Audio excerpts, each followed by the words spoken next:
If you're drawn to dark romance set in empty places, where echoes linger, desire grows in isolation, and intimacy builds long after the lights are supposed to be off, hit like, subscribe, and turn on notifications.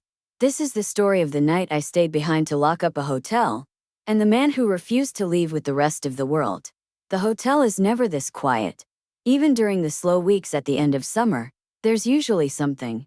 Footsteps in the hall, a door closing too loudly, a television murmuring through thin walls. Tonight there's nothing. The lobby smells faintly of lemon cleaner and old carpet, the kind of scent that lingers after a place has been scrubbed of people. The front desk lights are dimmed. The key rack is empty. Checkout time came and went hours ago. Everyone left. Everyone except me. And him. I didn't plan to stay this late. The manager asked me to help with end-of-season inventory. Promised it would only take an hour. Lock up behind you, he said. You know the routine. I do. I've worked here for 3 summers. I know which doors stick, which windows rattle, which hallways carry sound farther than they should. I also know that room 417 was supposed to be empty. That's why my stomach tightens when I hear footsteps on the 4th floor. I freeze at the bottom of the stairwell, clipboard clutched against my chest.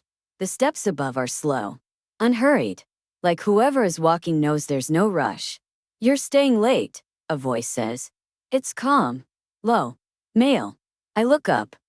He stands halfway down the stairs, one hand resting on the railing like he belongs there.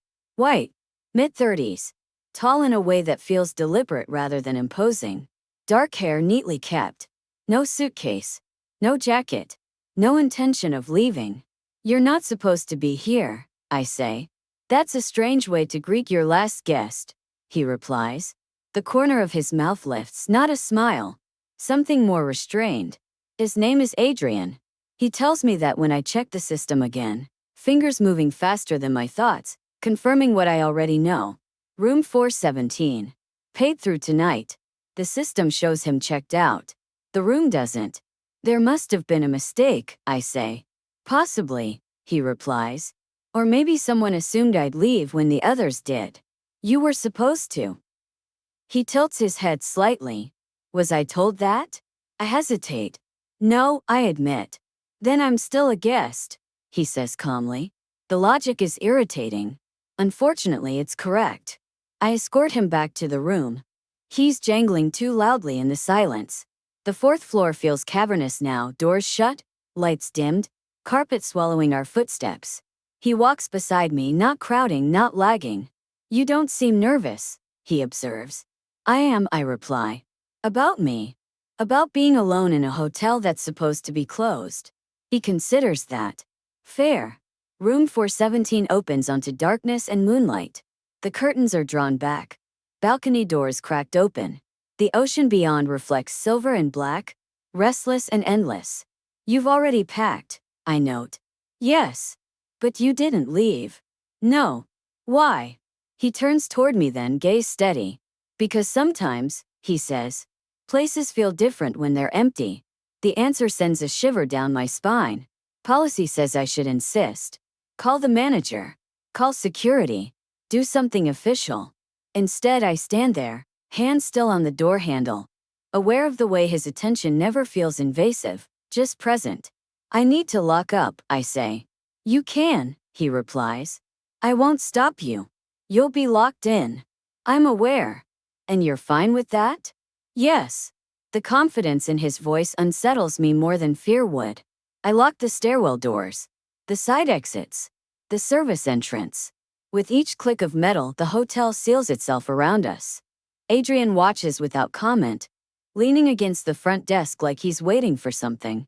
For the record, I say, this isn't normal. Neither is leaving a single employee alone in a closed hotel, he replies. I grimace. Tushi. We sit in the lobby. Not close. Not far. 2 people occupying a space that no longer belongs to anyone else. The clock behind the desk ticks loudly now, sound amplified by emptiness. You work here every summer, he says. I glance up. How do you know that? You have the ease of someone who knows which corners to avoid, he replies. And you don't look like this place intimidates you. I study him. You notice a lot. So do you, he counters. The tension isn't immediate. It builds quietly, in shared glances, in pauses that stretch too long, in the way neither of us moves to fill the silence. I should check the floors one last time, I say. I'll walk with you, he replies. That's not necessary. Humor me. I don't say no. The hallways feel different with someone else beside me. Less hollow, more charged. Our shoulders don't touch, but I'm acutely aware of how little space separates us. His presence feels intentional, not looming. You don't crowd people, I observe. I don't like being crowded, he replies. So I assume others don't either. That assumption feels intimate. We stop at a window overlooking the pool. Water still. Lights off. Summer reduced to memory. This place will wake up again next year, I say. Yes, he agrees. But tonight it's something else. What? A pause, he says. Those don't happen often. The word settles between us. The power flickers without warning. I inhale sharply. Adrian moves not toward me but closer. Close enough that I feel the heat from his arm. It's okay, he says. The lights return seconds later. He steps back immediately. You didn't touch me, I say. No, he replies. But you could have. Yes. Why didn't you? Because you didn't ask, he says simply. My pulse stutters. Back in the lobby, the atmosphere has shifted. The space between us feels deliberate now. You're very controlled, I say. So are you, he replies. You just pretend it's habit. That's not fair. It's observant. I should be annoyed. Instead, I feel seen. Midnight passes quietly. The ocean roars faintly beyond the glass. I won't stay forever, Adrian says suddenly. That's reassuring. But I won't leave just because it's expected. Then why will you? He meets my gaze. Because you decide you're done. The responsibility in that statement settles heavy. I stand. He mirrors the movement without stepping closer. You're not like the guests we usually get, I say. No, he agrees. I don't vacation well. Then why come? Because I needed to be somewhere that wasn't asking anything of me, he replies. Until it did. My breath catches. And did it? Yes. The silence between us hums. I close the distance. Slow. Deliberate. He stays still. You're really not going to move unless I ask, I murmur. No. Even now. Especially now. The restraint is intoxicating.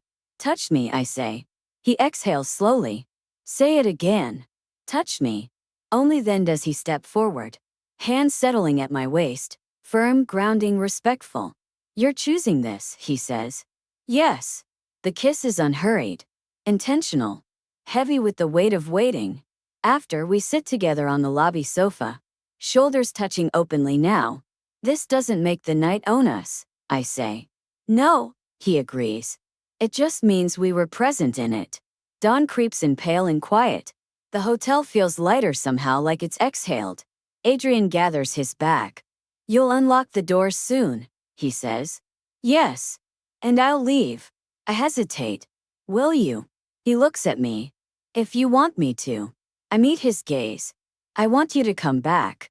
When the place is full again. His smile is small. Genuine. I will, he says. When the doors open and the world returns, the hotel no longer feels empty. And the man who refused to check out? He didn't stay because he was trapped. He stayed because he was invited. And that made all the difference. The doors don't open immediately. That's the strange thing.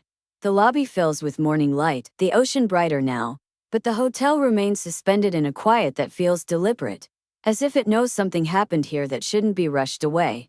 I linger at the front desk longer than necessary, fingers resting on the smooth wood, listening to the building wake slowly around me. Adrian waits near the doors, bag at his feet. He doesn't pace. He doesn't watch me. He just stands there, present, like he's giving the moment room to breathe. You don't hurry, I say. No, he replies. I don't like pretending things end cleanly when they don't. That feels uncomfortably accurate. I unlock the first door. Cool air slips inside, carrying the scent of salt and early morning traffic. Somewhere down the road, a delivery truck passes. Normal life resumes its distant hum. Still, neither of us moves through the threshold. You could have left earlier, I say. Yes, he agrees. But you didn't. No. Why? He considers the question carefully. Because leaving before something's finished feels like avoidance. And is this finished? He meets my gaze. Not yet. The admission settles warm and heavy in my chest. We step outside together. The parking lot is nearly empty, the sky pale and stretched wide above us. The hotel looms behind, quiet again, sealed and orderly, as if it's already decided to keep our secret. I wrap my arms around myself against the morning chill. Adrian notices immediately, but doesn't reach for me. You still ask without asking, I say. I still wait, he replies. That patience, unchanged even now, does something dangerous to me. We walk toward his car. Slow. Unhurried. The distance feels charged in a way it didn't before. Less uncertain. More deliberate. You're going back to the city, he says. Yes. And this place will fill again next season. Yes. But tonight won't repeat itself. No, I admit. It won't. He stops beside the car, turning to face me fully. That doesn't mean it disappears, he says. It just means it becomes something you carry. I swallow. You sound very sure. I am, he replies. Because moments like this don't ask to be owned. They ask to be remembered honestly. The truth of that steadies me. There's a pause. Not awkward. Intentional. You didn't tell me much about yourself, I say. You didn't ask, he replies gently. And if I ask now, then I'll answer what matters. I step closer. Close enough that the space between us hums again. What matters? I ask. That I don't confuse access with entitlement, he says. And that I don't stay where I'm not wanted. I meet his gaze. You're wanted. The words feel solid when I say them. This time when I close the distance he doesn't hesitate. But he still doesn't rush. The kiss is slower than before. Less charged with tension, more grounded in choice. His hand settles lightly at my back, steady and warm. Nothing is taken. Everything is shared. When we part, he rests his forehead against mine briefly. No expectations, he murmurs. No vanishing, I reply. He smiles faintly. That's fair. He leaves. I watch his car disappear down the coastal road until it's just another shape swallowed by distance. The hotel behind me feels different now. Not empty. Settled. I lock the doors properly this time. Flip the lights. Check the halls. Room for 17 stands open and silent, stripped of anything that suggests someone lingered there longer than planned. But I know better. Later, as I drive away, my phone buzzes. A single message. Adrian. When the doors open again, I'll check back in. If you want. I don't respond right away. Not because I'm unsure. Because I don't want to rush the answer. Back in the city, the noise returns in waves, traffic, voices, obligations pressing in from all sides. Life resumes its familiar pull. But something in me has shifted. I don't feel smaller for having stayed, but feel clearer. Weeks later, when the hotel prepares to reopen for a short winter event, I volunteer to help. The lobby buzzes with activity again. Luggage rolls across the floor. Voices overlap. The space fills with motion. And then I see him, standing at the front desk, waiting, not assuming, not claiming, just present. You came back, I say. You unlocked the doors, he replies. The understanding between us is immediate, quiet, earned. This time he checks in like any other guest. This time the hotel is full.